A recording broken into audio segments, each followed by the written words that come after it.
All right, so today we're gonna be diving into something pretty interesting. Yeah. We're gonna be talking about Fortnite refunds. That's right. Fortnite and Epic Games, the maker of Fortnite, having to pay out a bunch of money. Yeah, $245 million in refunds and penalties. Huge. It's a lot of money. Absolutely. And you sent over a ton of articles about it. I And did. it's really interesting stuff. It is. And it's what's interesting is that it's the Federal Trade Commission, the FTC, that's taking a stand here against Epic Games and the way that they've been handling their in-app purchases. Yeah, they're saying that Epic used what they're calling dark patterns Yeah, dark patterns. to basically trick players into spending money. Right. And a lot of these players are teenagers. And that's really, I think, where the FTC is coming down hard on them, is because they're taking advantage of, in this case, children, essentially. Yeah, and the FTC is saying that Epic used these confusing button layouts Oh, yeah. that made it really easy to accidentally buy something. Yeah. And they also made it easy to spend money without even realizing it, just by like waking your console up from sleep mode. It's wild. And these dark patterns, I think, are what's really fascinating about this whole thing, because they're not just some kind of random design flaw. They're very much calculated Yeah. to manipulate players into making these purchases that they maybe didn't intend to make. Yeah, I was reading through the articles and like, Okay.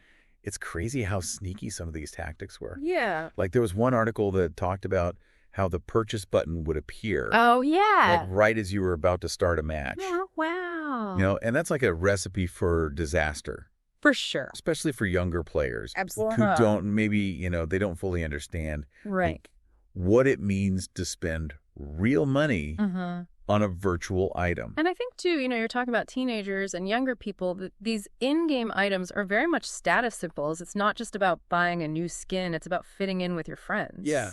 It's like, You know? it's social pressure Absolutely. mixed with like Yes. digital manipulation. Digital manipulation, yeah. And it's easy to see how players could get caught up in that. The FTC also points out that Epic made it so easy to buy things with just a single button press. Oh, yeah. You bump the controller and boom, you've bought a llama you didn't want. Oh, man. And often there weren't even any confirmation steps like, are you sure you want to buy this? Yeah. It was just like, bam, purchase made. I can only imagine how frustrating that would be, Yeah, especially for parents totally. who are like footing the bill Right, for their kids. right. Like impulsive purchases. There's one article that had a quote from a mom who was just beside herself. Her son had racked up hundreds of dollars in charges without her knowledge. Wow. And, she felt helpless. Yeah, that's got to be infuriating. Absolutely. And it's clear that Epic was prioritizing profit over responsible design, and I think the FTC is sending a message with this case that those days are over. Yeah, this whole thing just raises so many questions. It does. Like how widespread are these dark patterns in other online games? Yeah. What are the long-term consequences for young players who are exposed to these tactics? Yeah. You know? Right. And what about the FTC's role? Are they going to start going after other game companies who are doing similar things? Right. It seems like this case could have huge effects throughout the entire industry. Yeah, but before we get ahead of ourselves, Right. let's focus on like what this means for Right. the millions of Fortnite players who might be eligible for a refund. Yes. Because, who doesn't love getting some money back? Exactly. So let's break down who qualifies for these refunds, how to claim them, and what it all means for the future of online gaming. All right, so let's talk refunds. Who's getting their V-Bucks back? Let's do it. So the FTC has outlined 3 main groups of players Okay. who might be eligible for these refunds. Okay, cool. Let's break those down. Yeah. So who falls into like the first group? So the first group is anyone who was charged for V-Bucks. Okay. Between January 2017 and September 2022 Okay. for items that they didn't want. Wow, that's a pretty big window. I bet that covers a lot of players. Yeah, probably millions. Yeah. Think about those times when you might have accidentally bought something. Yeah. Or you felt pressured to purchase something that you didn't really need. Right. Right. This is where those dark patterns really come in. Totally. And I remember one of the articles mentioned how some players were charged for V-Bucks just because they left their controller on and their console went into sleep mode. It's crazy It's crazy. how easy they made it to make these purchases without even realizing it. Okay, so that's group 1. Yeah. What about group number 2? So group 2 focuses on parents whose children made unauthorized purchases Okay. on their credit cards Right. between January 2017 and November 2018. Okay. And this is, it's easy to see how a child could be tricked Yeah. by those confusing button layouts. For sure. And end up spending a lot of money Right. without their parents' permission. Yeah, there was a story in one of the articles about this dad who, like, found out his son had spent over $500 on Fortnite skins. Yikes. And he was, like, furious. Understandably so. Not just at Epic, but also at himself. Right. For not realizing what was happening. It's a good reminder that we need to be vigilant about our kids' online activity. Yeah, especially with these games that have, like, in-app purchases and stuff. Absolutely. It's so easy for them to just rack up these charges. Okay, so we've got accidental purchases. Yeah. We've got unauthorized purchases by kids. Uh-huh. What's the third group? So the third group is players who had their accounts locked Okay. between January 2017 and September 2022 Okay. after they disputed unauthorized charges with their credit card companies. Wait, so they locked them out for trying to get their money back? Yeah, essentially they were punishing players Wow. for reason concerns. That's crazy. Yeah, it's a really bad look It is. for Epic Games. Yeah, like instead of fixing the problem, they were just like Right. shutting people out. It really shows a lack of transparency Yeah, for sure. and accountability. Okay, so if you fall into one of those three categories, Yeah. what do you need to do to like actually claim your refund?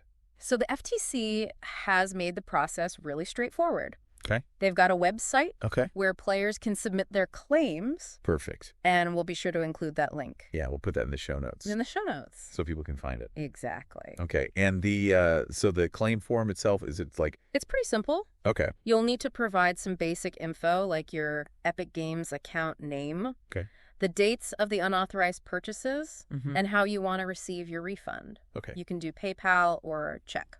Oh, okay, cool. And what if you're like a parent Yeah.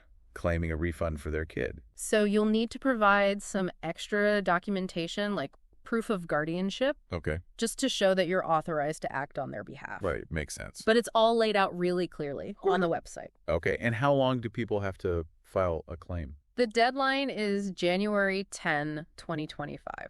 Okay, So there's still plenty of time, okay. but don't wait till the last minute. Don't procrastinate. Right, exactly. Get that money. And you know what's interesting What? is that a lot of that settlement money is still unclaimed. Really? Yeah, a significant portion of that $245 million. Wow, why is that? Well, I think some people might not know about the settlement. Others might not think it's worth the effort, Right. especially if they only lost a small amount. Yeah. But, you know, even if it's just a few dollars, It's still your money. it's your money. You should get it back. You deserve to get it back. Exactly. Yeah. But I think it's important to talk about, like, the bigger picture here. Yes. Like, what does this case say about the gaming industry as a whole? This case is a landmark victory for the FTC Okay. in their fight against dark patterns, Okay. and not just in gaming, in all kinds of online businesses. Wow. It sends a clear message to companies that they can't just manipulate users into spending money without consequences. Yeah. Like, they're finally being held accountable. Exactly. And it's not just about protecting consumers. It's about setting ethical standards for the entire industry. Right. This case could lead to more transparent and user-friendly designs Okay. that prioritize informed consent Yeah. over sneaky manipulation. It's about time, honestly. I agree. Yeah, like, for too long, game developers have been getting away with this. Uh-huh. And it's good to see the FTC stepping in and being like, Right. nope, not anymore. This is a huge win for gamers, Yeah. especially young players, For sure. who are the most susceptible to these designs. Yeah. It's a good reminder that even in the world of video games, there are serious ethical considerations. Absolutely. Yeah, so beyond, like, the legal and ethical implications, I'm also curious about, like, the psychological impact of these dark patterns. Yeah. Like, how do they affect players on a deeper level?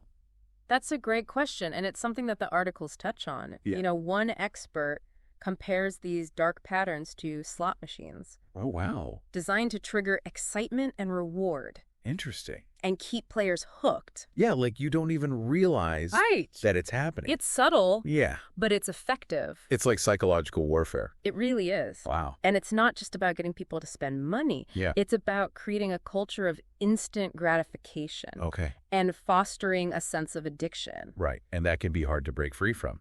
Absolutely. Yeah. So it makes you wonder what the long-term consequences of this are going to be. It's a question worth considering. Yeah. But for now, let's shift gears Okay. and talk about what this Fortnite refund situation means Okay. for players who might be eligible. All right. Sounds Okay. good.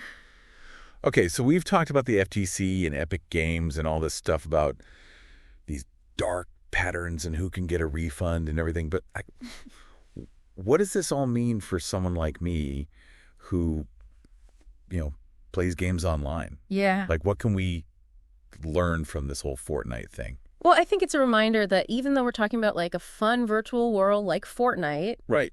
there are real-world consequences. Yeah. And honestly, this goes way beyond gaming. Yeah, totally. Like, I was noticing, as I was reading through these articles, I started noticing these dark patterns. Oh, yeah. Everywhere. They're everywhere. Online, like all over the place. Like those sneaky subscription services that make it impossible to cancel. Yes. Online stores that pre-select the most expensive shipping option. Yeah. Or like those limited time offers. Oh, yeah. With the countdown timer. Yeah, those stress me out. It's like they're designed to make you panic. They do. And buy something right now. Right. And these tactics work because Yeah. they're playing on our psychology. Like you said, our fear of missing out, our desire for convenience. Totally. But But once you start to recognize these patterns, yeah. you can start to resist them. Okay, so awareness is key. Exactly. It's like you've got this secret decoder ring for the internet. Okay, I like that. You can see through the manipulation Right. and make more informed choices. So besides awareness, like what can we actually do?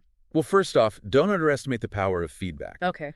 If you see a dark pattern, let the company know. Okay. Send an email, Okay. tweet at them, leave a review, whatever it takes Yeah. to get their attention. Nice. They might not always listen, Right. but the more complaints they receive, the more likely they are to reconsider their practices. Yeah, you got to make your voice heard.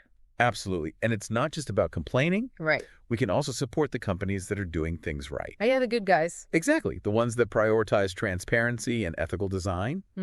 We can vote with our wallets. Yeah, for sure. And don't forget about education. Okay. Talk to your friends, your family, younger gamers Right. about these dark patterns. Okay. The more people who know about them, Yeah. the less effective they become. Right. There's power in numbers. Absolutely. It's like a digital neighborhood watch. Yeah. I like that. We look out for each other. Right. And we call out shady behavior when we see it. This Fortnite case shows that collective action can actually work. Yeah, it does. The FTC didn't just randomly decide to go after Epic. Right. They were responding to complaints. Right. From players. From players, from parents who were fed up with Yeah. these practices. So it's like players fighting back Exactly. and demanding better. And that's inspiring. It is. It shows we have more power than we think. We do. So to answer my question from earlier, Yeah. what can we learn from this whole Fortnite thing? Be aware, Okay. be vocal, Right. and be empowered. All right. I like that. Don't be afraid to question the design choices you see online. To demand better from the companies you interact with. Okay. We have a right to a digital world that's fair and transparent. Yeah. Absolutely well said. And on that note, I want to thank you Yes. Thank you all for listening. for taking this deep dive with us. Yes. We hope you learned something. And maybe you even feel a little more empowered. Yeah. To navigate the online world. If you played Fortnite between January 2017 and September 2022, Yes. remember to check the show notes for a link Yeah. to the FTC website. Yes. To file a claim. You might be eligible for a refund. Get that V-Bucks money. Exactly. And even if you're not eligible for a refund, we hope this deep dive has made you more aware of these dark patterns Yeah. that are out there. Now that you know what to look for, you'll see them everywhere. You will. It's kind of scary. Until next time, stay curious, stay informed, and keep diving deep. And watch out for those sneaky buttons.